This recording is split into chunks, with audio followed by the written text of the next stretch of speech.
Ξεκίνησα τη μέρα μου όπως πάντα. Γυάλισα τον ήλιο, σφουγγάρισα με ένα σύννεφο τον ουρανό και τώρα πίνω τον καφέ μου. Όλα καλά. Με τους ανθρώπους τι θα κάνω. Τηλέμαχος Χιτήρης, ένας πολιτικός διαφορετικός από τους άλλους, αφού μία από τις μεγάλες του αγάπες είναι η ποίηση. Με θεωρούν έναν διχασμένο άνθρωπο. Μάλιστα οι πολιτικοί με θεωρούν ποιητή, οι ποιητές με θεωρούν πολιτικό, αλλά εγώ είμαι απολύτως εντάξει με τον εαυτό μου. Ως πολιτικό θα έλεγα ότι με κρατάει στα πλαίσια περισσότερο τα ανθρώπινα. Είναι ένα θέμα ζωής για μένα, υπαρξιακό.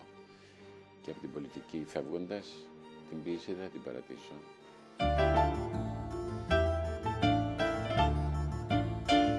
Ο τηλέμαχος Χιτήρης ξεφυλίζει μπροστά στην κάμερα του TV Weekend το βιβλίο της πολυτάραχης ζωής του. Γεννήθηκε το 1945 σε ένα μικρό φτωχικό χωριό της Κέρκυρας. Τα παιδάκια ήταν ξυπόλυτα, περισσότερα. Βοήθεια έπαιρνε τότε η Ελλάδα από την Αμερική και παίρναμε συσίτιο. Ωστόσο, όπως λέει, τα παιδικά χρόνια σε όλους τους ανθρώπους είναι τα καλύτερα χρόνια. Μάλιστα στη διαδρομή μας μετά τη ζωή, ό,τι και να γίνουμε, όσο και να πετύχουμε, τα παιδικά χρόνια είναι αυτά τα οποία μας χαρακτηρίζουν. Ο τηλέμαχος Χιτήρης σπουδάζει στην Ιταλία γεωπονία και φιλοσοφία. Εκεί όμως γίνεται δικτατορία και με βρίσκει φοιτητή στην Ιταλία. Εγώ ήμουν ζωηρός και βεβαίως κατά της δικτατορίας και έτσι η ζωή μου η φοιτητική ήταν αγωνιστική και έγινα εκ των πραγμάτων ένας πολιτικός στην Ιταλία.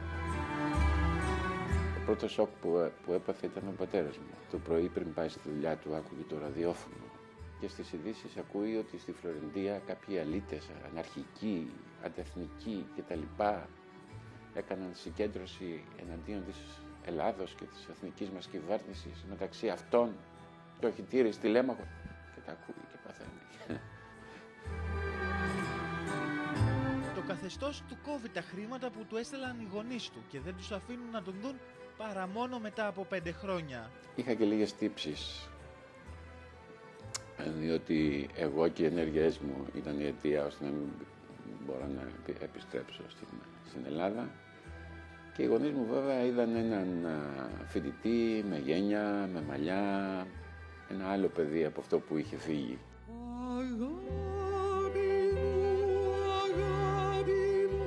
Ο τηλέμαχος Χιτήρης είναι παντρεμένος με τη διεθνούς φήμης τραγουδίστρια Μαρία Φαραντούρη. Πώς όμως γνωρίστηκαν?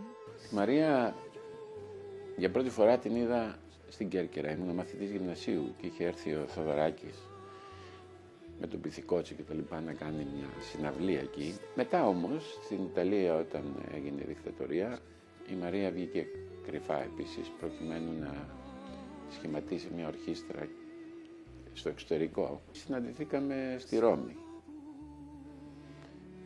και μετά την καλέσαμε την Μαρία και ήρθαμε την ορχήστρα στη Φλωρεντία, όπου στο Παλάτσο Βέκιο έγινε μια συναυλία και εγώ ως γραμματέας του Συλλόγου Φοιτητών παρουσίασα την ορχήστρα, τη Μαρία.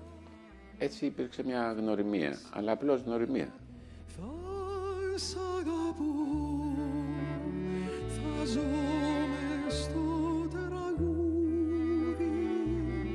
Η ορχήστρα και η Μαρία δεν είχαν χρήματα να ζήσουν. Ζούσαν σε ένα προάστιο στο Παρίσι. Και εμείς τους καλέσαμε το καλοκαίρι να έρθουν να κάνουν συναυλίες εκεί στη Φλωρεντία. Και βεβαίως ήρθαν. Και εκεί δέθηκα περισσότερο μαζί της.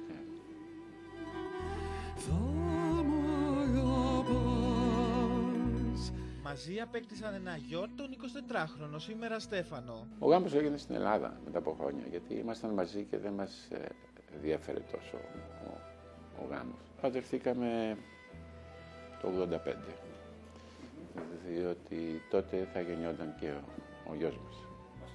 Ο Στέφανος, ναι. Μετά από πολλά χρόνια δεν παντρευτήκα. Ο τηλέμαχος Χιτήρης δεν υπήρξε απλά στενός συνεργάτης και υπουργός του Ανδρέα Παπανδρέου, αλλά και πραγματικός του φίλος. Την πρώτη φορά που είδα τον Ανδρέα Παπανδρέου ήταν στη Φλωρεντία, τον καιρό της δικτατορίας. Ήταν ένας απλός άνθρωπος που αυτά που έλεγε με συνεπήραν και πίστεψα σε αυτόν. Και μετά σιγά σιγά τον ακολούθησα. Ήταν μια γοητευτική προσωπικότητα. Ήταν ένας ευγενής άνθρωπος, πάρα πολύ έξυπνος και μορφωμένος και πολιτικός μέχρι το μεδούλι. Μου δόθηκε ευκαιρία, και αυτή είναι μεγάλη τύχη της ζωής μου, να είμαι στενός συνεργάτης του περίπου για 10 χρόνια.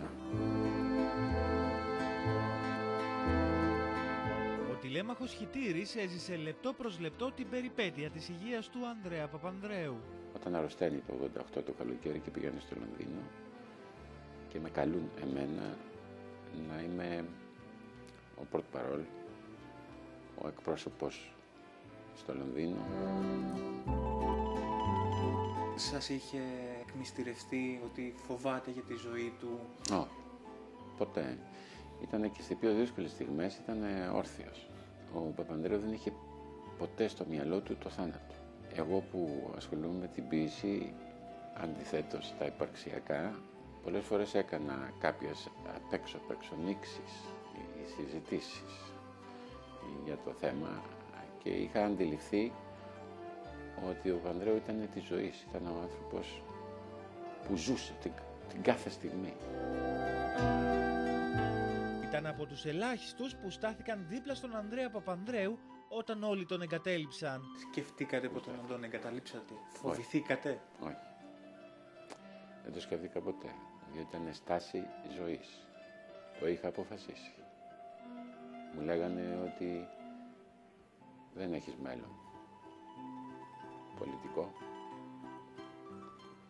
αλλά δεν με πειράζει. Παρ' όλα αυτά ο κόσμος ξαναέβαλε τον τηλέμαχο Χιτήρη στη Βουλή και ο Κώστας Σιμίτης τον υπουργοποίησε.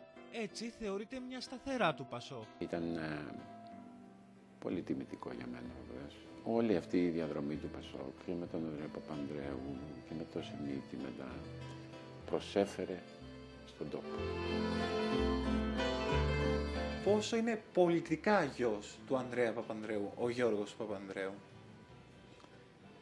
Είναι πολιτικά γιος του Ανδρέα Παπανδρέου, χωρίς καμία αμφιβολία, διότι μεγάλωσε ως παιδί μέσα σε μια οικογένεια και έζησε τις καταστάσεις, τις οποίες χωρίς τις κουβαλάει. Θα τον κρίνουμε τον Γιώργο Παπανδρέου όλοι μας, όταν είναι πρωθυπουργός της Ελλάδος.